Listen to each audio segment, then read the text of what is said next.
Hello, Diet Soap viewers. It's me, Douglas Lain. I wanted to jump in here at the start and let you know that in this interview with Arturo Desimone, I inserted some fact checks on him, and he has returned to present his own alternative facts. So next week, you'll hear from Arturo as he lets me know that, for instance, the Spanish American War was more of a U.S. ego trip than any sort of gift to Mexico. So, anyhow, enjoy this podcast. It's an interesting conversation following up after Chris Catrone's essay in Compact on Greenland, or that was it. I think it was entitled "Why Not Greenland." So, Arturo de Simon was born and raised on the island of Aruba and now lives in Argentina.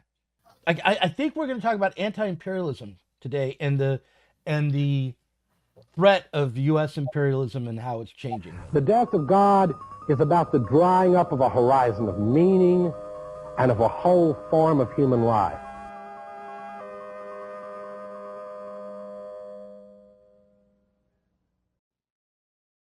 We're all Twitter here at Sublation because one of our authors, one of our main authors, Chris Catrone, has caused a stir on on well in the media. I mean, he wrote a piece for Compact that then Yes. Sparked a response from Jonathan Chait in the Atlantic, and there was a piece in the New Statesman, and there's been a piece now by a blogger named Daniel Lazare. He's a prominent left-wing activist. That one is calling for Catrone's cancellation and the boycotting of the Platypus Affiliated Society. Wow. And that one's disappointing. The other two I'm very pleased about because it was a response from what I think of as the center of American politics to Catrone, which is good news when when they can't ignore you and they have to respond. But a lot of people on the left were provoked. Former editor of Sublation, Gene Magellan, called the article silly. He seemed quite happy about the article. He seemed quite celebratory of it on Facebook, didn't he? Well, he said that he gave his usual kind of half support. So like it was silly and unnecessarily provocative, and I don't understand why anyone's taking it seriously, which is a sort of typical millennial nihilist position. But but he did he did say it shouldn't provoke people quite the way that it does. But putting the question of Greenland aside, I want to talk about the Falkland War, because you raised it as an example of how the United States has demonstrated its imperial character, by supporting Thatcher's attack on the or war in the Falkland Islands. Well, I guess I brought it up kind of in the debates with, I mean, if you could call that a debate, mostly texts with Cutroni, because I believe and suspect that many people in Platypus society also, all historians do something called revisionism, which is not necessarily the ominous revisionism that states do, where they erase history, but rather they try to take new perspectives on history. And I think that some people in Platypus have done a kind of historical revisionism in the academic sense of the word of the Monroe Doctrine. And so they're claiming that the Monroe Doctrine has been misrepresented by anti-imperialists, Noam Chomsky in particular, and they're saying that actually the Monroe Doctrine was a way in which the American Revolution secured somehow some kind of protection of Latin American states that had won their independence before the United States. And I find this a very suspect reasoning that's more reacting to the present and to feuds within the left right now, So the people who have positions that are in like those of the gray zone versus people platypus versus maybe Jean, who I think is taking a position of a Kurdish person who didn't like the gray zone's position on Rojava because there was a tactical alliance between the Kurds and Rojava temporarily with the United States. And so he probably, so that's what it looks like to me. And so we're projecting contemporary feuds onto history because I think that it's very dangerous to see the Monroe Doctrine as the explanations given by politicians at the time and shortly after were rhetoric and propaganda, and so I think that some people in the Platypus Society, I don't want to name names other than Cutrone, are deliberately, I think, confusing the theory and practice of the Monroe Doctrine. So in theory, it was to protect the Western Hemisphere with all these recent liberal revolutions against Europe. In practice, it was not to protect. It was to secure a new monopoly of interests. Simon Bolivar, who I recently visited, the place where he died in Colombia, who was a very complex figure. He envisioned that the United States would be a terrifying adversary for Latin America in the very near future when he was alive in the 19th century. And I think he was right. And I think the Monroe Doctrine is, even if in theory people justified it by saying they want to protect the Americas against European influence, in practice, it was not that way. And also, I think we shouldn't underestimate the contributions that these Latin American revolutions made towards making the American Revolution more robust. The Monroe Doctrine was issued by President James Monroe in 1823. The aim was to block the recolonization of Latin America after the Mexican War of Independence, the Venezuelan War of Independence, the Argentine War of Independence, the Chilean War of Independence, and so on. The United States was the first to recognize Mexico's independence, and while the relationship between the United States and Mexico was decidedly mixed, the Monroe Doctrine led the U.S. to oppose the French when they attempted to recolonize Mexico in 1862 during the U.S. Civil War.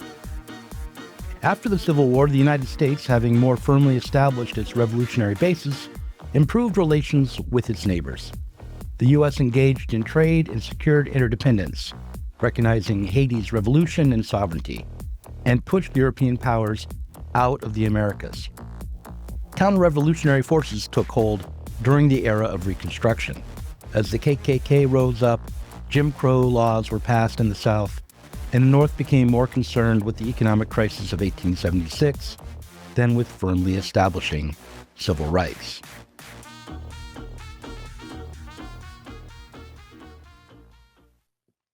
And so, as part of the argument, Cutrone, as well as I think Studebaker, who's also in the community, in your community, both of them say that a country should be able to have a plebiscite or something where they decide that they can voluntarily become another state in the United States. And I think that's a very interesting idea. But it's more like a thought experiment, like Chris Rock in the 1990s. I like him as a comedian, and I think his politics is also a bit to the left of what's his name, Dave Chappelle. Mm-hmm. Chris Rock said everyone should be able to vote. Everyone in the world should be able to vote in the U.S. presidential elections because everyone's life is going to be determined anyway by the outcome. And so I guess what they're saying that countries should be given the option to want to join the United States. As I think that's a very interesting utopian idea. but I really don't see how that could possibly be put into practice. But I raised the issue of Puerto Rico, right?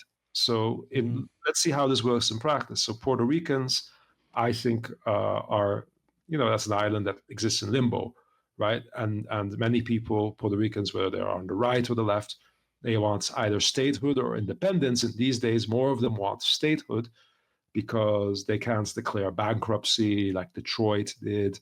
They are ruled by this fiscal board, which they call the junta, which is very interesting because in Argentina, of course, the junta was a military dictatorship. But when Puerto Ricans say the junta, they're talking about a fiscal oversight board.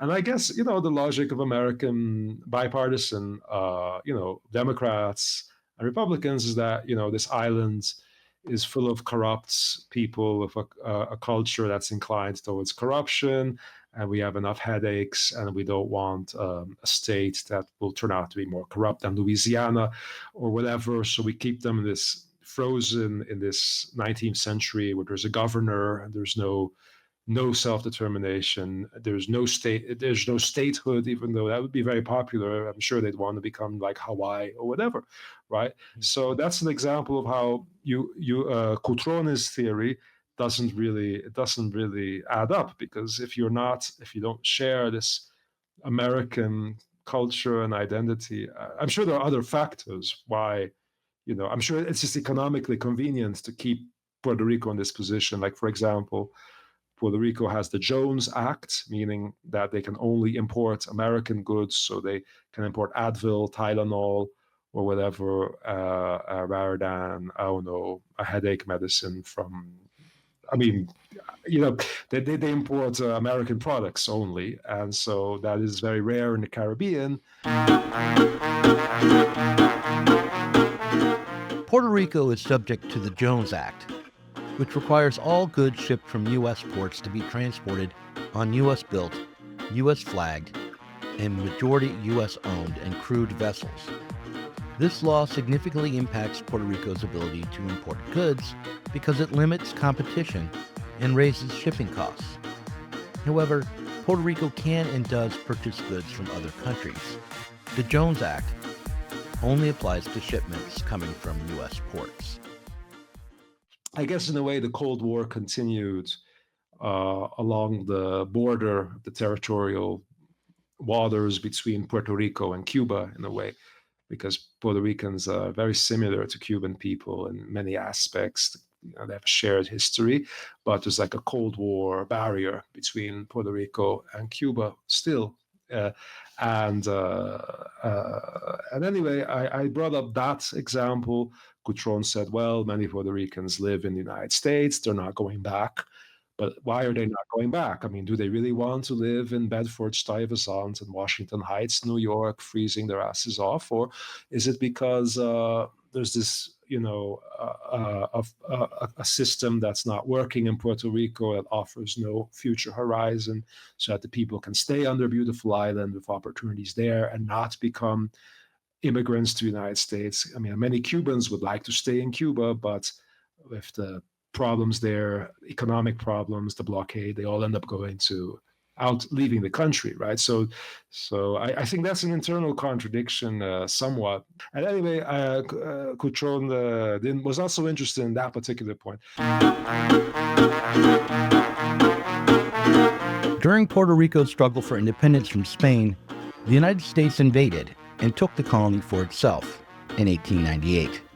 The people of Puerto Rico were liberated from Spanish rule, but only partially. Under Spanish colonial rule from 1493 to 1898, Puerto Ricans did not have full free speech rights. Spain maintained strict control over political expression, press freedoms, and speech, particularly when it came to criticizing Spanish authorities or advocating for independence. However, there were periods of limited reforms that granted some freedoms, especially towards the end of Spanish rule. Even when the Spanish were pressured to reform and loosen the restrictions on speech, Puerto Rico never achieved even formal freedom under Spanish rule. Likewise, Puerto Ricans did not consistently have the right to habeas corpus, the legal protection against unlawful imprisonment. While Spain introduced some legal reforms in the late 19th century, the colonial government often ignored or suspended these rights, particularly when dealing with political dissent. Still, by becoming a U.S. colony, the people of Puerto Rico did not achieve full political rights. One key reason Puerto Ricans don't have the rights of citizenship while they haven't become a state is that neither party believes that Puerto Ricans would be of any use to them. The Republicans fear that if they grant Puerto Rico the right to vote in U.S. elections, this would only serve the Democrats, while the Democrats fear that the socially conservative Puerto Ricans would become Republicans. This demonstrates how the parties of the U.S. state serve their own interests rather than the interests of society or the people. Further, the economic weakness of Puerto Rico, the poverty and unemployment, would create a difficulty for the U.S. welfare state. U.S. corporations would also lose out as Puerto Rico, as a colony, has a lower corporate or capital gains tax than the U.S. As for Puerto Rican independence, the reliance on the U.S. militarily and economically, along with internal political divisions, has maintained Puerto Rico's status as a colony. From a socialist perspective, either full statehood or national independence is acceptable. What is most important is the empowerment of workers in Puerto Rican society. So then I brought up Malvinas, as Argentines call it, or the Falklands, which I don't find the Falklands a tremendously important issue, really, except that it raises a huge amount of emotions in Argentina because people in the 1980s, towards the end of the dictatorship, a whole generation was traumatized and completely, damaged because the regime suddenly overnight decided to declare war against Margaret Thatcher's outposts in the Argentine Arctic Sea. And so it was a long-standing issue, these islands, but Argentina is a vast and enormous territory. And so, the Falklands don't possess any great resources or advantage that Argentina doesn't have all along its coast. So why, but it's always a way for demagogues to whip up emotions in the population. Mm-hmm. And so the regime decided to suddenly, Galtieri was the last of the generals who ruled in the junta and who was an alcoholic, but who was in some kind of love affair with Jeane Kirkpatrick, who made a lot of U.S. foreign policy and who said that the death flights were wonderful or were just an anomaly. Leopoldo Galtieri, I think was his full name, he noticed that Argentinian workers had lost their fear of the regime. The workers' unions, the syndicates were protesting all over Argentina because they realized that after so much, death and disappearance and torture, there's really nothing left to lose. And so they began to pour into the streets. They had lost their fear of the regime. And then that's exactly the moment when Galtieri panicked and decided to declare this war to distract the people, to falsely unite the people in this war, an anti-imperialist war, basically, over the islands against the British, and to send abroad, the most virile part of the population, all the young men between the ages of 17 and 25 or whatever, to go to these freezing islands to die fighting a much more powerful army. And immediately Joe Biden, the young Joe Biden, with his full head of hair and more of his neurons intact, appeared on, I think, CNN to say that we will completely and fully support our natural and oldest ally, meaning the British, which was a big surprise to the Argentine dictatorship, because they thought, since they were such crucial assets particularly to Nixon and Kissinger, but also to the Democrat administration, to Jimmy Carter. Jimmy Carter did not like the junta, but many people around in his establishment thought the junta was useful. Jimmy Carter to his credit, wanted an arms embargo. Of course, after his arms embargo, Israel started to do weapons trade with the regime, which is very bizarre because many Argentine Jews were being brutally tortured there. Mm-hmm. But in any case, and this was a way to falsely unify the population and to castrate the population by sending all the young men to the Arctic, and so the dictators, they said, look, we had signed this treaty because there were treaties after the Monroe Doctrine about the treaties of American states, meaning that if any American state is attacked by a non-American state, then no other American state is allowed to back the foreign adversary. There has to be Pan-American unity. And they kept referring to all these paper treaties, but it was, of course, irrelevant. Of course, the United States took Thatcher's side. It was after that that the Argentine nationalist right started to say they saw us as just more stupid Indians, right? Because before then they thought we are the Europeans of South America. Buenos Aires is the Paris of Latin America. I mean, I would sooner say Buenos Aires is like the Marseille of Latin America, or maybe the Belfast of Latin America. But in any case, or I don't know what's Liverpool. But in any case, these illusions or this hubris began to diminish after this very embarrassing situation where the U.S. fully supported the British Army, which actually did not need U.S. support in order to defeat the Argentine army. Not that the Argentinian army did not fight bravely. There were many very brave fighters and heroes. I don't want to malign all the soldiers who fought, but it was a disaster, and it's so. But that just proves that this Monroe Doctrine, what it is maybe in theory is not what it is in practice, and so Cutrone and perhaps Spencer Leonard.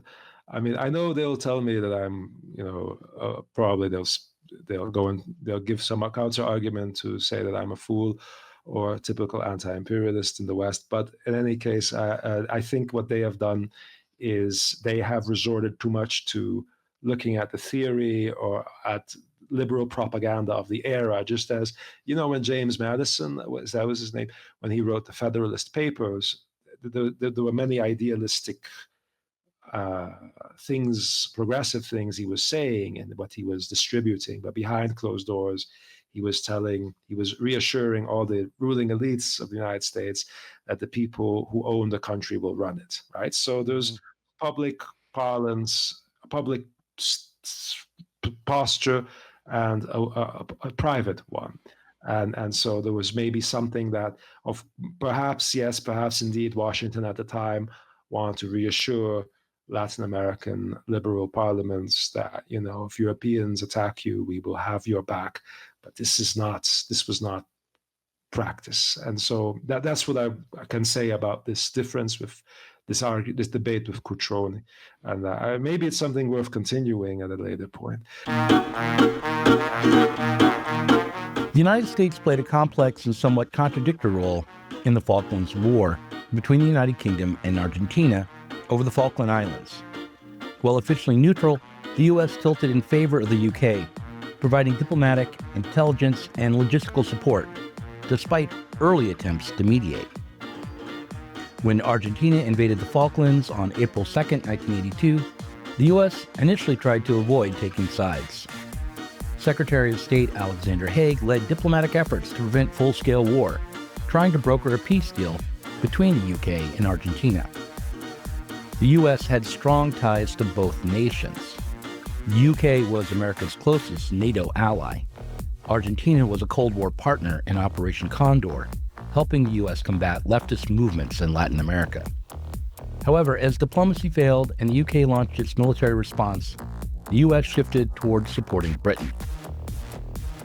While the U.S. had previously supported Argentina's military junta, the war strained their relationship. The Falklands War put U.S. and U.K. peace activists in a complicated position, as they were caught between anti-imperialism, anti-war principles, and Cold War geopolitics. Their responses varied, but most opposed the war, though for different reasons. Many in the Labour Party, including Tony Benn and Michael Foot, argued that diplomacy should have been pursued rather than military intervention.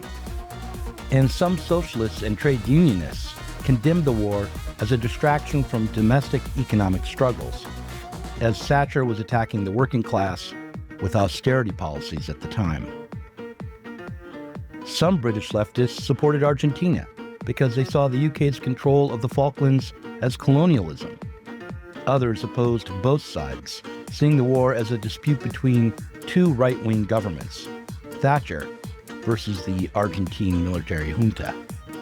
Some found it difficult to defend Argentina, as its government was a brutal military dictatorship that had murdered thousands of leftists during its dirty war. The Falklands War put U.S. and U.K. peace activists in a complicated position, but most opposed the war.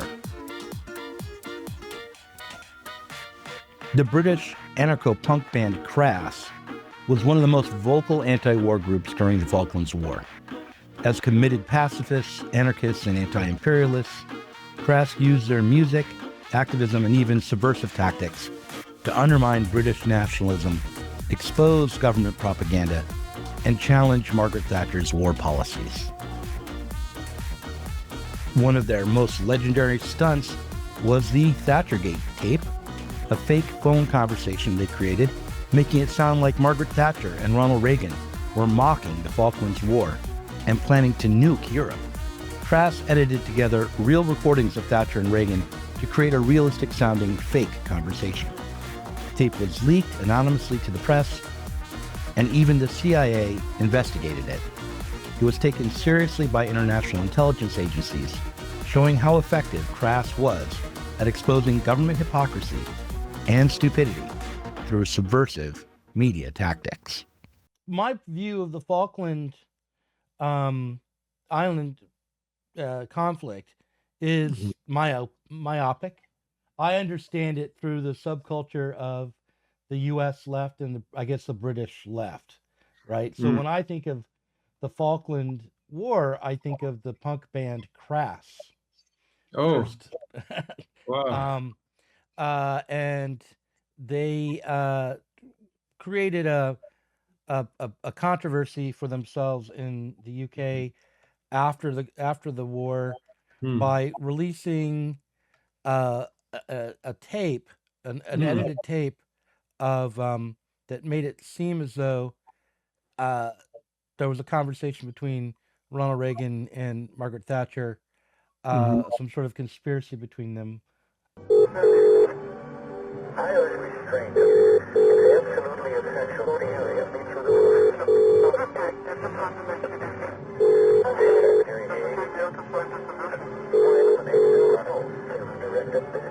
The Argentinians were then going, and Secretary Hay reached an agreement. Argentina was to stay. It's been used by opponents. Perfectly difficult. It's not like it was, but it's those missiles that we follow on the screens seem to have to. And let them go. What do we think again? What I said to you. And to you. The truth is, not incentive at all levels. There's a deal, a third more submarine ballistic missiles, and if you will see that the United States forces remain deployed, the intermediate range missiles on U.S. defense, we propose building them in Europe will still the economy. They don't work in their social programs. United Kingdom is this still needs those measures to target long-term international markets. We are supported by our allies. By the way, they're not. I don't understand you. Conflict. We want to missiles analyze for effective limitation of the Soviet Union. No Germany. If any country of ours endangered the position, we might find the problem area and correct the imbalance. It will convince the Soviets to listen. We demonstrate our strength. The Soviets have little incentive to launch an attack. Our British best at the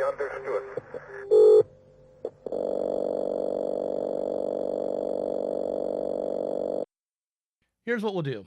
We'll do 20 minutes on Syria, and then I'll put this all out as a special, as on Okay. its own without a parrot room. So, so what is? I mean, what is your understanding of the situation in Syria now? I actually have some questions I wrote down. That one of them is, who is Ahmad al-Sharaa, and what is he doing in Syria? What's going on with the current Syrian government? That would be where I would start. Ahmad al-Shara is, or Muhammad al-Jilani, as he called himself, is a jihadist. And he's a jihadist who was in the Abu Ghraib prison. He was one of the inmates of Abu Ghraib in Iraq. He fought for many years in Iraq. He was born in Riyadh, in Saudi Arabia, but into a family of Syrians who were exiled by the 6 Days War, so-called 6 Days War, which is, a war that's still ongoing. When Israel annexed the Golan Heights, his family was from the Golan Heights, which is why in his nom de guerre, he calls himself Al-Golani, basically. His name, his alias in war meant I am from the Golan Heights, right? And so he's someone who has followed the Palestinian issue very, very, very closely his entire life. And his father was a typical Nasser era Arab nationalists or pan-Arabists. His grandfather had fought against the French in Syria. So in a way, even though he's from a middle-class family, this family is an aristocracy of sorts. It's like a anti-colonial or revolutionist aristocracy of people who have observed a lot of history, and so being very strategic is very much baked into this family's culture. And he is very strategic. He fought for years in Iraq. He had his differences with ISIS, I suppose, but these different groups are very porous. So many people who fought with ISIS ended up in al-Nusra or Al-Qaeda. It all becomes porous at some point. What might have defined ISIS's differences, other than their tactics, is that much of ISIS had to do with the former leadership of Saddam Hussein's destroyed army, which later then absorbed young European Muslim Salafists, who they used as cannon fodder or as suicide bombers. And like al-Nusra, ISIS had a good relationship with Erdogan, except that Erdogan's propagandists and apologists always denied the ties to ISIS and Daesh, but were very proud of the ties to al-Nusra. Mm-hmm. And so, at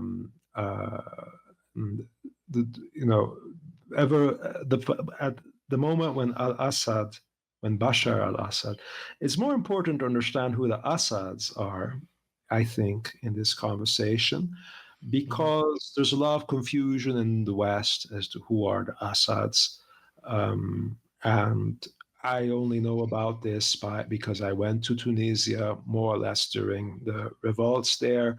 I studied Arabic, and I did a lot of volunteer work with Syrian refugees while learning Arabic, and who told me about the history of the country. And so so you just brought up, from my way of thinking, the legacy of the Arab Spring. This is all related, because when Bashar al-Assad saw what basically Hillary Clinton and Nicolas Sarkozy oversaw being done to Muammar al-Gaddafi, and it was on video, he was raped and executed in a very traditional tribal way, which is the way that Franco's Franco's mercenaries were often Moroccans captured from the Moroccan colony, and that's how they executed many people in the Spanish Civil War. Like Federico Garcia Lorca was also executed by being shot in his ass in that way, in that style, right? It's a traditional Berber style of execution. And so I don't mean to compare the dictator of Libya to Federico Garcia Lorca, ever. But Muammar al-Gaddafi died in that way for the entire world to see. And that's when Assad decided to just eliminate large parts of the population in case they might do that to him, which, is its survival instinct of a dictator, I suppose. And but when Assad started to commit this kind of violence towards many Syrian Sunnis, and when Sisi in Egypt started to carry out some massacres against the Muslim Brotherhood, this became a cause of concern in the entire Muslim world. And so many young, for example, Tunisians from the south of Tunisia, who identify also with the Palestinians, who they've probably never met, also began to identify with Syrians being butchered, and they wanted to go fight in Syria. Syria became a cause. To topple Assad became a cause, and they would accept help from wherever that help came, even if it came from the United States, which is the chief supporter of Israel, because it became a priority, especially because Assad is an Arab doing this to other Arabs, and because there wasn't as much hope to topple Sisi, because Sisi's police state was very, very effective in destroying, in murdering any kind of dissent right in the crib. Whereas Bashar al-Assad, he was not his father's favorite candidate to be the successor. Bashar al-Assad, his older brother, had died in a car crash, and Hafiz al-Assad, the father of these men, who was a much more genuine Arab nationalist, even though he did terrible things. He was a dictator. He committed a massacre in the 80s. He supported suicide bombings. Hafiz al-Assad did not want Bashar to inherit the command of the dictatorship, but his eldest son died in a car crash. And Bashar al-Assad had been very inept in satisfying the people. Bashar al-Assad tended more towards neoliberalism. And so Islamists succeeded in Syria the way they succeed everywhere, which is, and we have to have a materialist reading of Islamism, especially if we're Marxists. Islamists succeed by providing social services to the people. When the overarching state begins to collapse, and of course most of the Arab dictatorships that were toppled were welfare states, and very effective ones. But when these welfare states no longer function in the neoliberal era, the Islamists become more popular by offering social services. That's also how Hamas became very successful, by offering social services to the Palestinians when the PA could not do it, and when Israel, of course, had zero interest in, as you can see, they don't care about Palestinians. They're bombing hospitals. So Islamists provide social services, and Mohammed al-Jilani, or however you want to call him, was also at the forefront of providing social services to Muslims, and perhaps was not as strict. He was not as strict as ISIS or Daesh were, where you could get social services, but only if your beard was of a certain length, and only if you rolled up your trousers to below, just under the knee, and so on and so forth, right? So he was a little bit less extreme, even though basically all these guys are interrelated. But so he's very good at strategic patience. And so what caught my attention really was that many, many people on the left, including like Pablo Iglesias, the former I forget what his function was in Spain. So as everyone, but the Podemos guy, he has a podcast, La Base, which I watch a lot. It's not as good as your podcasts, but he has more hot girls on the podcast, and so I watch his. I'm joking, but I watch his. We have two very hot girls on our podcast. Yes. 3 now. That Susanna Kleeman. Okay. Nina Power. And Nina Power's on your podcast. And now she's coming on. And now Ashley. Well, it used to be Ashley Frawley. She left. Yes. So we had our hot girl contingent. Yes. Just want to point out. But anyway. Absolutely. No. Yeah, I interviewed Nina Power on the podcast once, and 500 people saw it, and that I was depressed, and she. Anyway, but so I won't comment. No, but the back to Syria. So anyway, I'm sorry for all this clowning around, but Pablo Iglesias said, obviously, this is very convenient for Israel, and obviously the Israelis are popping out the champagne bottles and celebrating that these Islamist motherfuckers exiled Assad and took over. And this is like an echo that was spreading throughout the left.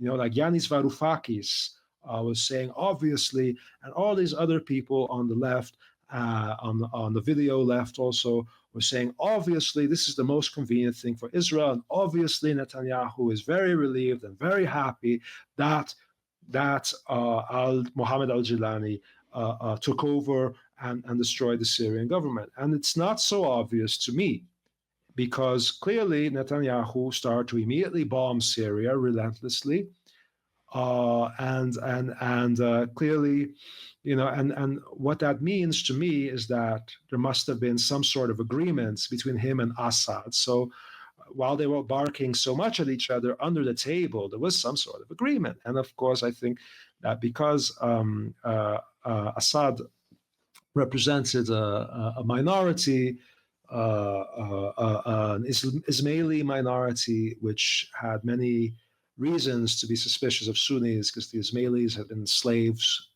in the 19th century, and memory goes back a very long way in the Middle East.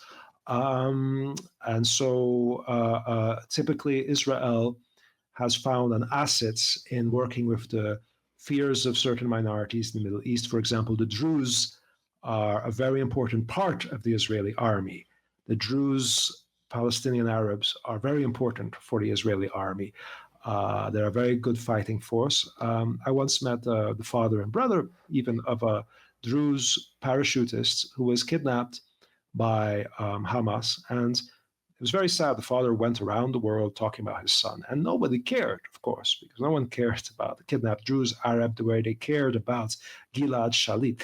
But the Druze are a very important part of the Israeli defense, and Druze are a very important and huge ethnic minority in Syria. Okay, so there are reasons to not want a Sunni takeover. Also, Erdogan is a very sly man. So Erdogan is a hypocrite. Erdogan has been shipping steel or other resources from Azerbaijan to Israel, even as he calls Netanyahu Hitler, which is justified, I guess. And even as Erdogan says that one of these days, Turkish soldiers are going to attack Israel. Of course, a Turkish attack, a Turkish war, an Israeli-Turkish war would be devastating. For the Turkish, and of course the Greek regime or the Greek gangsters in office would immediately then join the Israelis fighting the Turkish all over again. So it's not strategic, right, to just declare flat-out war with Israel, especially because Erdogan receives 8 billion euros a year from the European Union, right, which is clearly on the side of the Israelis. He receives 8 billion euros a year from the European Union for him to deal with the so-called Syrian problem, meaning the Syrian refugees, to make sure no more Syrian refugees cross the Mediterranean into Europe, causing, electoral problems for European xenophobic politicians of the center of the right. So Turkey has received 8 billion euros a year. to absorb as many Syrian refugees as possible. But Turkey doesn't like Syrian refugees. That doesn't treat them very well. The Grey Wolves attack, which is the neo-Nazi group of Turkish nationalism, they regularly attack Syrian stores. They burn them down, little mini pogroms. And there were many Syrians working in slave labor conditions in Turkey. So what Erdogan wants to do is to kill 2 or 3 flies with one stone. He wants to resolve. He has electoral problems with his popularity because despite all the barking and bluster, he has really done literally nothing to Israel over the Palestinian situation, even though he's an Islamist who has connections to the Muslim Brotherhood. And he did nothing against Sisi, and he did nothing against the Israeli bloodbath in Gaza. So he's under pressure. So this is his way of becoming a relevant player in this situation, because, like Erdogan said to the Israelis, you must withdraw from the Golan Heights, and you must withdraw from the newly invaded territories, right? So this is a way that Erdogan can show that he's not a coward completely when it comes to the Israelis, because he's clearly the more reliable ally and the more natural ally of HTS and of al-Jilani than is Israel. But somehow not everyone, but many voices on the left are saying, like there was even a meme that Jean Bajalan was putting on, because it was very funny. Like there was a meme with a picture of Theodor Herzl, the founder of Zionism, next to a picture of al-Jilani, and their beards are the same length or something. And so these are the same people. Al-Jilani is a Zionist, right? So somehow there's a conflation between, and it's very strange, but I think it has a lot to do with a state of mind in which people in the West took Assad as a very serious Arab nationalist, which he was not. In fact, Assad, in order to cope with the sanctions, it was revealed by Al Jazeera that Assad had laboratories to produce the drug called Captagon, which was a designer drug that he was selling throughout the region. Now, that's exactly the opposite of what a pan-Arabist nationalist would do, is export drugs to Lebanon and to Arab countries in the region to get a market of young drug addicts, right? So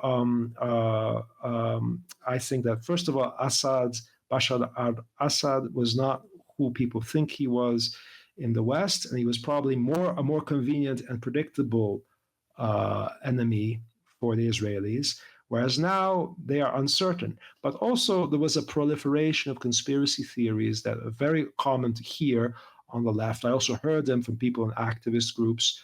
Once a bizarre petition came my way from a Dutch activist group, and the petition said that they wanted to defend a Moroccan Dutch woman who had been fired from intelligence, from the Ministry of Interior, because she said that ISIS must have been invented by Israel, right? And I thought, why the fuck would I sign this petition? I don't know. I mean, there's this tendency to think that anything awful, and it doesn't give credit to, like when people say 9/11 was an Israeli conspiracy, I think that's being both anti-Semitic and racist towards Arabs, because you're telling the Arabs they're too stupid to come up with something as diabolically brilliant as 9/11. And so there's an idea going around for a long time already that ISIS was a creation of Israel, of Tel Aviv. They come from a laboratory apparently in Tel Aviv, and there's a guy, an Iranian guy, who has appeared. He's a professor, Marandi. He has appeared on, what's the name of the show of the British guy where everybody shouts at each other? That's very funny. Piers Morgan? Yeah, he's appeared on Piers Morgan, where he said that, actually Iran has women's rights, unlike in the West, where Jews like Harvey Weinstein and Epstein are fucking all the women behind the scenes, right? So he's a very anti-Semitic dude who's on all the shows. And he said that this Marandi guy, who's basically a functionary of the Iranian regime, I'm anti-neocon. Okay, I don't believe that any attack on Iran could ever be warranted. It would only create further inferno in the region, and Iran is a very complex society and all that. But Marandi, he has some talking points, and one of his talking points was that ISIS was a creation of the Israelis. So when an Iranian general was assassinated before one of the leaders of Hamas was assassinated, ISIS or leftovers of ISIS claimed that this assassination was their doing. And he immediately came on the shows of various anti-imperialists in the West.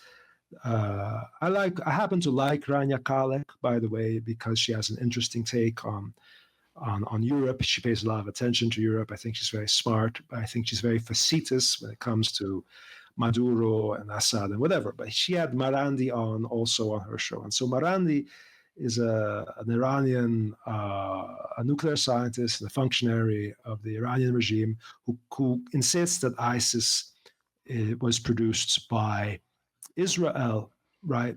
And so this is, I think, a very bizarre tendency. There's no interest, and then there's something that's much less conspiratorial, that's more well-intended, which is it's not conspiracy theory, it's a misunderstanding, right? So it is a fact that Israel at some point had a policy of preferring working with Hamas and Islamists to working with the PLO. That was at the high point when the PLO was still very strong. The PLO was a secular organization during the Cold War. It had ties to Moscow and to the non-aligned movement. And so Israeli intelligence at that time believed that it's more convenient to work with Islamists who might be more interested in the religion or in the faith, less interested in Arab nationalism. And of course, they were wrong, because Islamism has always been a political movement, anti-colonial movement in the region. However, more recently, it's become very commonplace on the left, the Western left, to claim that Hamas was invented by Israel and that Ariel Sharon and Netanyahu helped to invent Hamas. And this is impossible. It's impossible because Hamas is just a chapter. It's just the Palestinian chapter of the Muslim Brotherhood. And the Muslim Brotherhood has been around since at least the late 19th century. So it's about the Muslim Brotherhood is about as old or a little bit older than the Zionist movement. The Zionist movement was sought to bring the European Jews out of the ghettos of Europe into Palestine. So it's ridiculous to claim, right? But this has become commonplace to claim that Hamas, look how ironic, they say, Hamas was invented by the Israelis and now they turn against the Israelis. But this is not true. And I think that... look, the same thing was said in the United States about the Mujahideen and Al-Qaeda and the Taliban, actually. And it actually was even said about Saddam Hussein. Saddam Hussein was created by the CIA in the West and turned against the West. The Mujahideen and Al-Qaeda were the invention of the West in the war against, and it turned against the West. Privileged. They were privileged by the West and they were supported by the West. But it's not to say that they... No, I agree. I totally get the distinction, and that is an important one, because nuance. Look, what I after listening to you explain all these details, what came to my mind was the phrase socialism or barbarism. Because the reality is that there is no consistency in any of the ruling elite's policies. Alliances are temporary. There's constant angles. Everyone has everyone's fingers in everyone else's pie. There's and for instance, You mentioned that you studied in Tunisia and that you went to Tunisia, and that was what year did you do that? 2012. I Right. visited very briefly in 2011, and I came back in 2012. So after the Arab Spring, after the Tunisian uprising. Well, the Arab Spring lasted from late 2010 to 2013. So at the time, Tunisia had not had elections yet. There was like a transitional regime, Yeah. which was very problematic. What was the name of the dictator in Tunisia again who fell? Ben Ali. Ben Right. Ali. Ben Ali. So after he fell, after Yes. that vendor in the street set himself on fire and sparked, Yes. as we literally the Arab Spring. So you were there. Bouazizi. Right. And in the West, many people credited the inspiration from the Arab Spring for the Occupy movement. There was a feeling of It was the other way around. It was the other way around. The Occupy movement emulated the Arab Spring. That's what I said. Many people in the West credited their inspiration from the Arab Spring for the building up of the Occupy movement. The Occupy movement took inspiration from the Arab Spring. The Arab Spring came first. We felt like, oh, this is cracking up. There's a sense of the revolutionary possibility. The Occupy movement would at least rhetorically gesture to the Arab Spring to justify its own activity. Yes. And there was great hope on the left for the Egyptian uprising, the Arab Spring in Tunisia, but it kind of the left's attitude towards that whole revolutionary outbreak changed, and I want to run a clip around this time here when with Gaddafi. Look, we came, we saw, he died. We came, we saw, he died. Look, we came, we saw, he died. Look, we came, we saw, he died.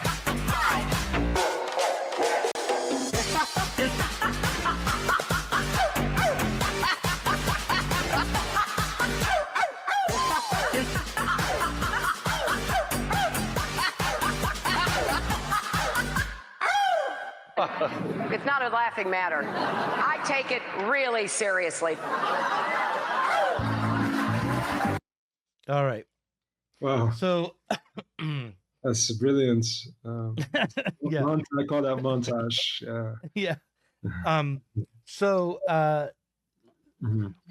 obviously it went sour. The things cracked up. Yeah, there Libya was devastated, and there was no good outcome that came out of that. And then the civil war in Syria could also be credited to the Arab Spring. Well, I would sooner say that was credited to, first of all, enormous interventionism from the second Obama administration. They tried to colonize the Arab Spring very quickly. They tried to infiltrate as much as possible. Sarkozy, before the Americans got involved, Sarkozy got involved in Libya. Berlusconi got involved.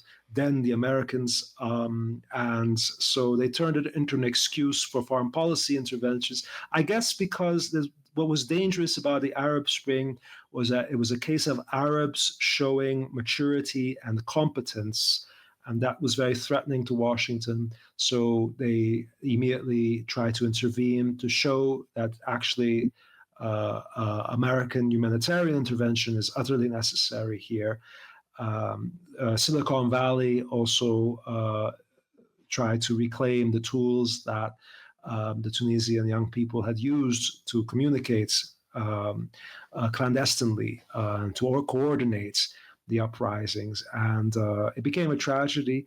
And of course, Saudi Arabia got involved. The Saudi Arabia and Qatar got involved to make sure that Islamism would have an absolute upper hand in the region.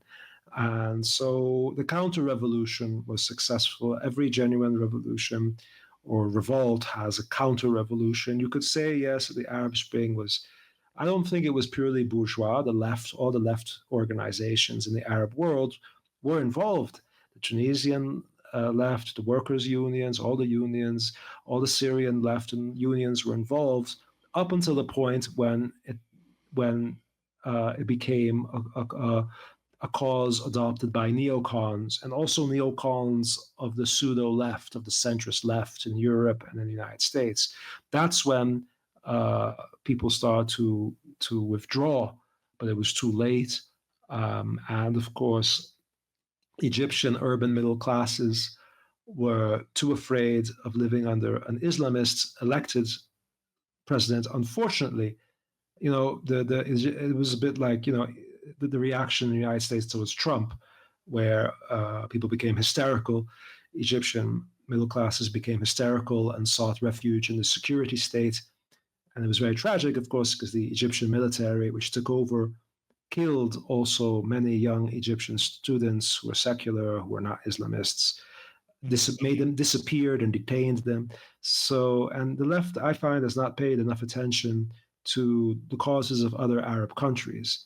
And I think it's also, if you want to help the Palestinians, you also have to pay attention to the entire region, because the Palestinians will not be in this situation if, for example, if Jordan was a democracy, Jordan, which has a huge population descended from Palestinian refugees, they would not have this, completely docile position on the current conflict, and Israel would be in a corner, would have to negotiate and treat its neighbors with respect if there were democracies that were popularly elected in the region. So the fact that people just want to move on from this, what they dismissed as this Arab Spring, there was an assumption that the CIA was behind everything, and the CIA obviously got involved in as much as it could, but it wasn't the initiator. It was not the catalyst of all that.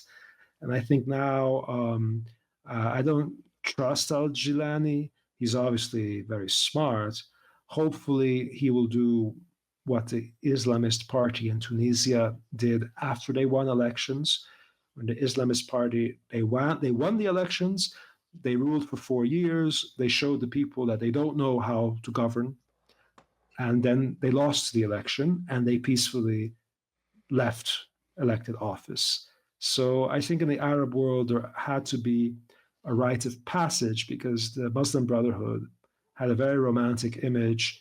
So of course people voted for them, because the Muslim, the right needs a chance to fail in electorally. I mean, but maybe this is not Marxist enough. No, I'm not. I don't have an opinion on that as a Marxist. But what I will say is that, when I started thinking about the situation in Syria and Assad, I ended up looking at the collapse of the Ottoman Empire and, the Balfour Declaration and the way in which the world was divvied up after the collapse of the Ottoman Empire, and how if you want to take something from Catrone's Greenland article that might be a useful concept, even though it seems utopian, how because there was no empire of liberty, because there was no way for the people of the region to self-govern, for the civil society to lead. Well, there was a parliament in Syria that was quickly overthrown, and yeah. Oh, I know, right, I know there was a parliament, but there was a parliament, but there was not enough of an active, politicized citizenry to that could also join in to the world economy productively, that to sustain Syria, right? That instead you have all these massive conflicts between nations. In other words, I feel as a working class, an international working class that took political power would be able to overcome the divisions between nations that are founded primarily on economic divisions, but also then get expressed ethnically. Um, and Well, that Steve, go ahead. well, I mean, I'm not sure if you're talking about the Syrian population just after the collapse of the Ottoman Empire or now. But I mean, Syrians in Lebanon, for example, are mostly construction workers who are exploited, typically. So there is a large Syrian working class, as well as the problem that the military is one of the major employers, both in Syria and in Egypt. These are huge problems. But the left is no stranger to the Middle East. There have always been a proliferation of left ideas. There have always been Arab Marxists in the Middle East. That's nothing. I know. I'm thinking about 1922 and Mhm. the collapse of the Ottoman Empire and the defeat of the socialist movement. Mm. Actually, they're coming up all around the same time, and the result of kind of this Yes. Wilsonian vision of the world taking hold. I think that if there's any parallel between, the Balfour Declaration and Zionism in the late 19th century and Syria today, is the fact that in Europe, the entire political spectrum is concerned that immigration will lead to the rise of these anti-system right-wing parties.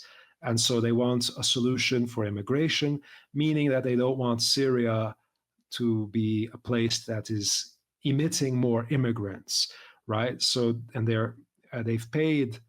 Europe has humiliated itself by continuously paying 8 billion euros a year to Erdogan, who is always the first to make an anti-Western sentiment, to insult Westerners and Western leaders. He has called various European politicians sissies and gays and whatever, right? So so they have this pain in the ass called Erdogan, who they still need, they believe, because they're so xenophobic that they believe Europe will just collapse if they let in more Syrian refugees. So they want a place where the Syrians can go.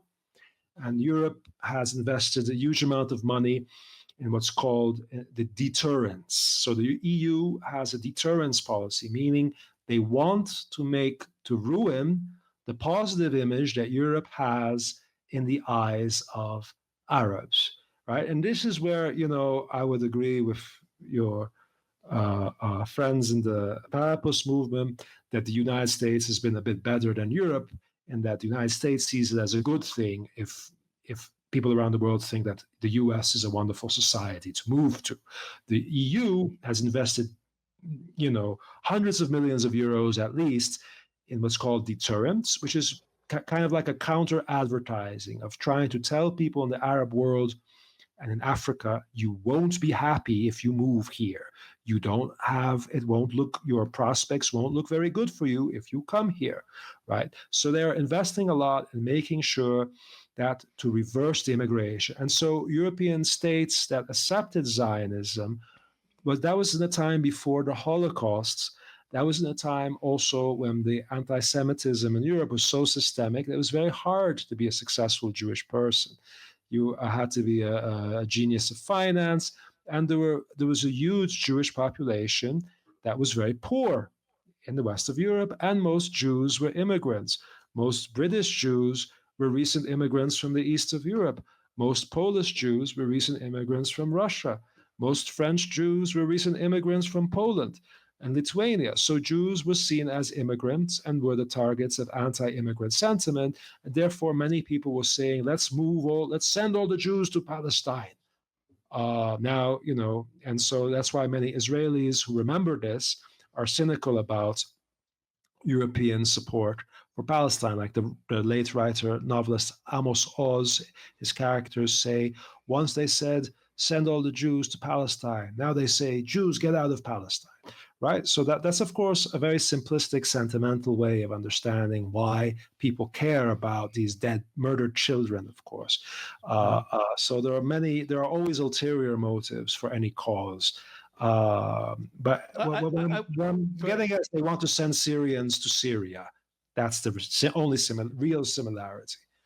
Well, look, when I raised the Balfour Declaration, I was not only thinking about Zionism. The Balfour Declaration declared that the dominions of the British Empire were autonomous and equal in stature. I'm looking at some language about it right now. And, the Balfour Declaration led to Canada becoming quasi-independent in 1933. So my point was that the way in which we deal with the interdependence of the world through this notion of national independence, and especially when it's tied to ethnicity, when these nations are tied to ethnicity, has turned into a disaster, and where it was a disaster. Do you and do your colleagues in the platypus? I know you're not at the center of the platypus society, unlike some, but do you and they reject Lenin's ideas on national liberation? I don't reject. I don't know whether they do. I don't think they do. I know Catron wouldn't reject anything that came out of the mouth of Lenin. He would maybe interpret it differently than others, but no, I don't reject the idea of national liberation. But the national liberation struggles that were, for instance, that were supported by Marx in Ireland, right, were supported as a part of an international socialist movement. So the struggle for independence from Britain was also a struggle for workers' rights and control in Britain. So it is a phase, right? It's like a stepping stone that you can't skip. You can't get around that stepping stone. Right, but there's a difference between that and the kind of international rule of the capitalist states, who enter into these, who has the right to bomb who right now, and great power games. Yeah. Great power games. Syria, it became a kind of status issue where every little country in the region wanted to show that it was something by bombing Syria. So I think Oman or Bahrain, one of these two tiny countries in the region, had bombed Syria. So Bashar al-Assad had become a laughing stock, because basically he let everybody bomb Syria, from Israel to Oman or Bahrain to the Turkish. Right? There was no sovereignty of Syria anymore, despite that Bashar al-Assad was the son of one of the most aggressive Arab nationalists, dictators who ever lived. So Syria had become a laughing stock, and Assad had become a laughing stock, and there was a consensus that he had to go one way or another. And what alarms me is that many people on the left don't seem to understand this or the victims of Assad, and presume that the Israelis are celebrating Assad's departure when they're very concerned, because they hate these people. They don't like jihadists. I mean, but there's also a kind of propaganda idea that ISIS was very friendly and chummy with Israel because they were in the Sinai at some point, but they did not attack. But I think that's because ISIS, as brutal as they were very strategic. They wanted to grow and grow and grow and pick their battles until they'd be strong enough to take on the most daunting adversary, which is Israel. But every Islamist, and Islamists are a kind of perverted internationalists, right? So just as internationalists, socialists will say it's the proletariat that will change history, the Islamists say it's the Ummah, and the Ummah is the global Muslim population that will change history across all borders, right? But anyway, the idea of the Islamists generally is to unite the Ummah to first punish all the Muslims and Arabs who have betrayed Arab causes, to make the Ummah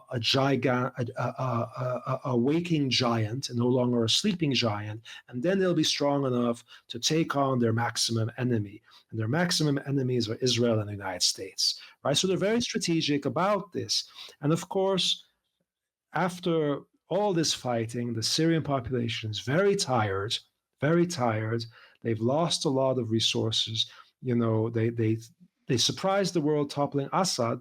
Of course, Al-Jilani is not, I hear an echo. Of course, Al-Jilani is not immediately going to attack Israel. He's not going to immediately get into a major war with Israel, especially after Israel crushed in such a brutal way Hassan Nasrallah, right? Like he was some kind of insect.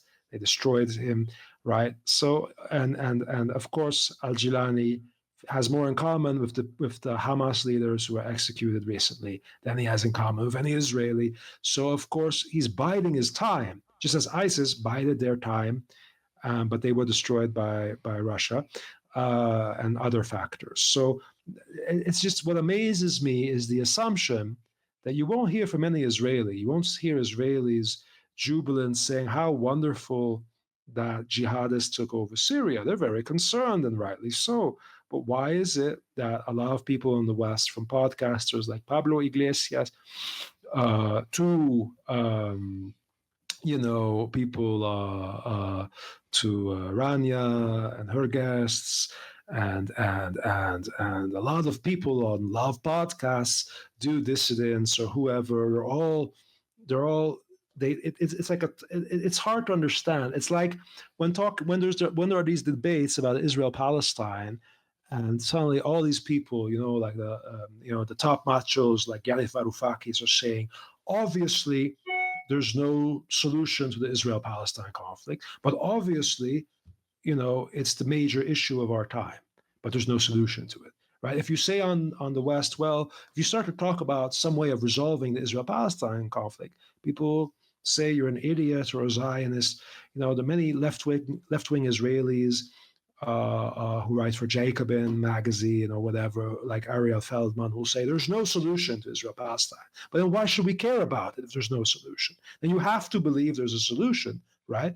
And so these are talking points that I think are a result of academics at conferences who find a new fashionable point that they all want to agree with. And so everyone is in a hurry to agree that Gilani poses no threat to Israel, but he was very strategic and very quiet for a long time.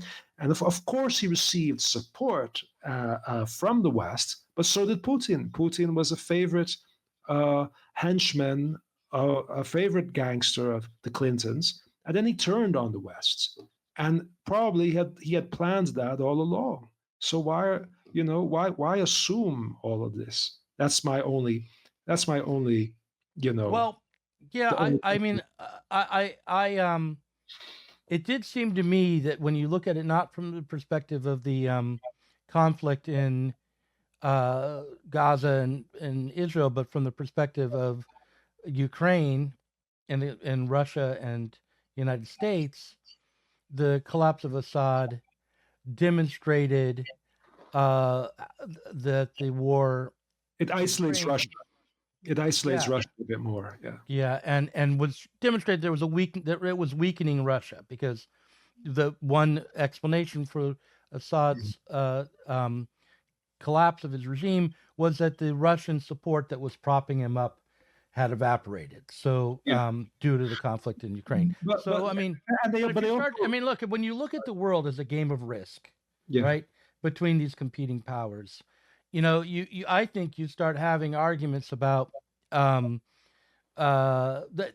I think you're constrained in how you understand the world, and that obviously a supposed victory like the collapse of Assad could easily turn into a Pyrrhic victory and a kind of defeat, depending on what happens in Syria and how quickly an Islamist government that is really antithetical to the West and Israel takes hold, right? Okay, yeah. But in this one moment, it demonstrated that Israel's strength had maybe been underestimated. They weren't. The West wasn't as so soft, um, even though it was not. And certainly it demonstrates something about the weakness of Russia, that people who are playing a game of Risk might celebrate momentarily. You could still lose the game, right? But you have a momentary little. You take a territory for a bit. Something happens, or someone else on the board takes a territory of your enemy, and so you celebrate for a second, despite the Right. fact I mean, that they're so hysterically obsessed with Putin, and they were obsessed with Assad. And of course, it was right to be indignant with Assad, but people would become offended. There was a point also where people would call anyone a racist for criticizing Obama's threats to attack Syria. I mean, I thought it was really bizarre. Like there were all these savants who were saying that, well, the reason why Obama is not bold enough to bomb Syria is because he's very cautious, because you become the first black president of the United States by being so very cautious. So one way to liberate Obama of his complexes and inhibitions is to encourage him to bomb Syria. This was like liberal, liberal cacophony at its most grotesque. But it was just very difficult to be in favor of not bombing Syria at some point, almost 10 years ago. But now, I think that all this jubilee about Assad falling and he's exiled in Russia, and Russia being a bit more isolated. Also, it goes along with people who want Iran to be more isolated. But again, that's a false assumption. It's a false assumption because there were historical processes going on between Saudi Arabia and Iran and Tehran that nobody would ever have imagined, where they were setting aside the Sunni-Shia schism, and they were trying to go beyond that. And so there is a historical process underway of Sunni Shia reconciliation. So and who's to say that the Palestinian situation will not contribute also towards ameliorating the distrust and the hatred between the Syrian Sunnis, the Syrian Sunni fundamentalists, and the Iranian Shia fundamentalists? Who's to say that that this is necessarily bad for the Iranians? Maybe there'll be, behind the scenes reconciliation, and they'll be more united because, of course, there's no way in hell that jihadists and Sunnis and Syrians are ever going to accept that Israel claims more Syrian territory. And people who are saying this, they just don't understand what jihadism is or how it works. The major recruitment force for jihadists is showing young men in Sudan, in Mauritania, in Pakistan, in Indonesia. Young men are shown videos of the Israeli army committing war crimes in Gaza. They're shown decimated Palestinian children. They're shown crying families who have lost their homes and their livelihoods and their children. And all of that is real. But, Sudan also has its horrors. Mauritania also has its horrors. But the major fronts for recruitment for any jihadists is radicalized by coming into contact with material about Palestine.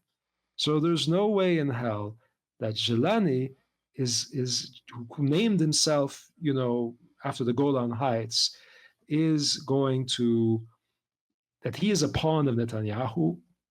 Maybe it's convenient for people to think that way in the short term, but to think that that will be his policy in the foreseeable future, especially when he was so patient with Assad, I find that naive, and it shows that people are really.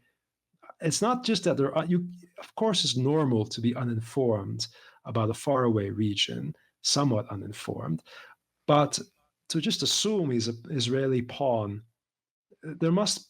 People are being prepped with some kind of propaganda in the West is all I can conclude. Well, I will say this at the conclusion.